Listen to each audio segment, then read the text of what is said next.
CM KCR పాలనలో ఉమ్మడి ఖమ్మం జిల్లా అభివృద్ధిలో ముందుకు వెళుతుందని పినపాక ఎమ్మెల్యే రేఖా కాంతారావు అన్నారు.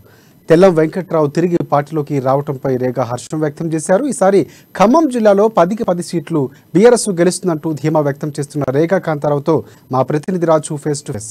పినపాక ఎమ్మెల్యే రేఖా కాంతారావు మనతో పాటు ఉన్నారు.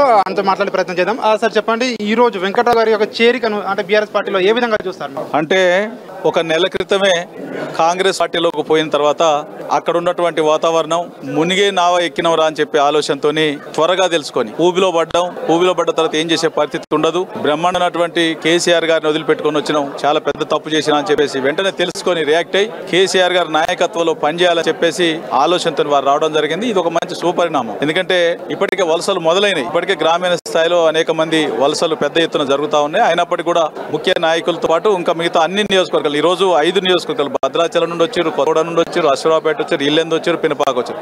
5 నియోజకవర్గాల నుండి కూడా ఇలా ముఖ్య నాయకులందరూ చాలా మంది జాయిన్ కావడం జరిగింది. కార్యకర్తలు కమిట్మెంట్ ఉన్నటువంటి కార్యకర్తలు, సైనికులు లాంటి కార్యకర్తలు జాయిన్ కావడం జరిగింది. ఇంకా పెద్ద ఎత్తున మరి రేపు కొత్తగూడెంలో కూడా పెద్ద ఎత్తున జాయిన్స్ పెడతా ఉన్న కాంగ్రెస్ పార్టీ నుండి. కాంగ్రెస్ పార్టీలో ఉంటే భవిష్యత్తు లేదు, కాంగ్రెస్ పార్టీలో మరి ఎటువంటి విలువ లేదు ఇక్కడికి వస్తే అని చెప్పి ఆలోచనతో అందరూ కూడా తిరిగి వస్తా ఉన్నారు. కేసీఆర్ గారి నాయకత్వాన్ని బలపరుస్తూ బీఆర్ఎస్ పార్టీని గెలిపించుకోవడం కోసం మంచి సోపన్నం. సార్ అంటే ఇప్పుడు నెల రోజుల్లోనే కాంగ్రెస్ పార్టీలోకి వెళ్ళి మళ్ళీ బీఆర్ఎస్ లోకి రావడం వల్ల అంటే క్యాడర్లో కనుక కన్ఫ్యూజన్ అనేది ఏర్పడదా ఇట్లా నాయకులు మారడం వల్ల? మా దగ్గర అటువంటి కన్ఫ్యూజన్ ఏం లేదు. ఎందుకంటే మాకు ఒక కొన్ని లక్ష్యాల కోసం ఏర్పడ్డటువంటి బీఆర్ఎస్ పార్టీ కాబట్టి మాకు ఎన్నికలంటే ఒక టాస్క్, మాకు వేరే వాళ్ళకి గేమ్ కావచ్చు, మాకు టాస్క్ కాబట్టి ఆ లక్ష్యాల వైపు మా ప్రభుత్వం పనిచేస్తా ఉంది కనుక మాకు ఏమి కన్ఫ్యూజన్ లేదు, చాలా క్లారిటీగా ఉంది. 100కు 100% మేము అన్ని సీట్లు కూడా గెలుస్తాం. అంటే గత 2 ఎలక్షన్లలో కూడా ఉమ్మడి ఖమ్మం జిల్లా నుంచి కూడా బీఆర్ఎస్ పార్టీకి ఆశించిన స్థానాలు కూడా రాలేదు. అంటే ఈసారి ఎలా ఉండబోతుంది?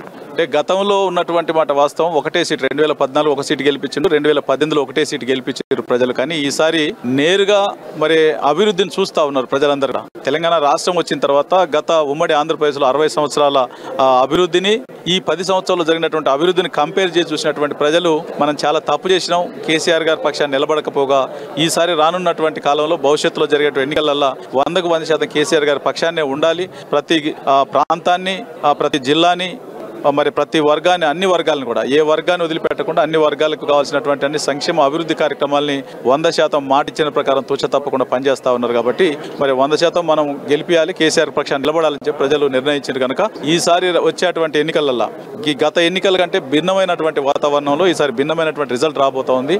మరి 100కు 100% 10 సీట్లు గెలిపిస్తారని చెప్పేసి మాకు ప్రజల మీద విశ్వాసం ఉంది. అంటే ఖమ్మం జిల్లాకు వస్తే సార్ ఏ నినాదంతో ఈసారి ఎలక్షన్కి వెళ్ళే అవకాశం ఉంది? జిల్లాకు మేము ఏం చేశామని చెప్పి మీరు ఎలక్షన్కి వెళ్తామని చెప్పి కూడా ప్రతిపక్షాలు అయితే విమర్శిస్తూ ఉన్నాయి. అభివృద్ధి బీఆర్ఎస్ పార్టీ హయాంలో అభివృద్ధి జరగలేదని చెప్పి చెప్తా ఉన్నాయి. మీరు ఏ నినాదంతో వెళ్తారు ఎలక్షన్లకి? ప్రతిపక్షాలు కావాలని చెప్పేసి మాట్లాడేటువంటి మాటలు తప్ప 60 సంవత్సరాల్లో ఏం చేసినాం అనేది ప్రజలు కనపడతా ఉంది. ఈరోజు 2 జిల్లాలు సపరేట్ అయిన తర్వాత కొత్త మండలాలు, కొత్త పంచాయతీ, గ్రామ పంచాయతీలు ఏర్పడ్డాయి. 2 మెడికల్ కాలేజీలు వచ్చి 60 సంవత్సరాలు వచ్చినాయి. ఇవన్నీ మెడికల్ కాలేజీలు వచ్చినాయి. సీతమ్మ బ్యారేజ్, సీతామరమ్మ ప్రాజెక్టు, అట్లానే భద్రాద్రి పవర్ ప్లాంటు, మరి పెద్ద ఎత్తున రైతులకు రుణమాఫీ అయితే, పోడు భూముల పట్టాలు ప్రధానంగా అశ్వరావుపేట నుండి ఆదిలాబాద్ వరకు ఇది ఎప్పటి నుండో శతాబ్దాల కాలం నుండి ఉన్నటువంటి యుద్ధ వాతావరణం ఉండేది. ఏజెన్సీ ప్రాంతాలకు వస్తే శాశ్వత పరిష్కారం, భూములకు సంబంధించి, పోడు భూములకు సంబంధించి శాశ్వత పరిష్కారం చూపెట్టినటువంటి పరిస్థితి. ఇంత గొప్పగా చేసిన కళ్యాణ లక్ష్మి, షాదీ ముబారక్, రైతు బంధు, రైతు బీమా, దళిత బంధు, గృహలక్ష్మి, ఇట్లా అనేక పథకాలను ఇవాళ అమలు చేస్తా ఉన్నాం. వారికి అభివృద్ధి కనపడదు. వారికి ప్రతిపక్షంలో వారికి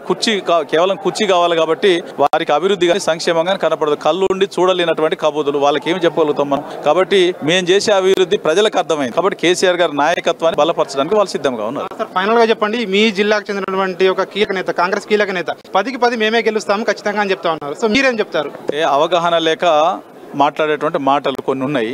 కానీ మేము 100కు 100% ఎందుకు గెలుస్తా ఉన్నాం అని చెప్తా ఉన్నాం అంటే వాళ్ళు చేసింది ఏంది, మేము చేసింది ఏంది. ఈరోజు కల్లారా ప్రజలు చూస్తాం. 60 సంవత్సరాల గోస తీరింది. అలా ప్రజలకి వైద్యం అందుబాటులోకి వచ్చింది. ప్రతి నియోజకవర్గానికి 100 పడకల హాస్పిటల్ అభివృద్ధి చేసినాం, మెడికల్ కాలేజీని తీసుకొచ్చినాం.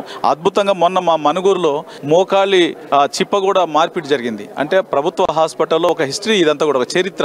కాబట్టి అటువంటి ఆపరేషన్లు కూడా జరుగుతూ ఉన్నాయి ప్రజలకి. కాబట్టి వైద్యం అందుబాటులోకి వచ్చింది. విద్య గురుకులాలు ఏర్పాటు చేసినాం.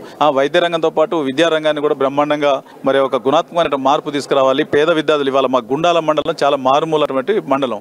ఆ మండలం నుండి 4 పిల్లలకి MBBS వచ్చింది. ఎట్లా ఎట్లా సాధ్యమైంది అంటే విద్యా వ్యవస్థలో తెలంగాణ రాష్ట్రం ఏర్పడిన తర్వాత గౌరవ కేసీఆర్ గారు తీసుకున్నటువంటి ఒక నిర్ణయాల వల్లనే ఈరోజు అంత గొప్పగా మారుమూల ప్రాంతాల్లో ఉన్నటువంటి పిల్లలు కూడా విద్య మరి అందనటువంటి విద్య ఈరోజు అందుబాటులోకి వచ్చింది. వారందరూ కూడా మెడికల్ సీట్లు కానీ ఐఐటీలు కానీ జాయిన్ అవుతా ఉన్న పిల్లలు చాలా సంతోషంగా ఉన్నారు. అద్భుతమైనటువంటి అభివృద్ధి జరుగుతూ ఉంది, సాధిస్తూ ఉన్నాం. కాబట్టి 100% మాకే ఓట్లు ఎత్తారు. 10% 10 సీట్లు గెలుస్తాం. మేము ఎక్కడ డౌట్ ముచ్చటే లేదు. 10 సీట్లు గెలుస్తాం.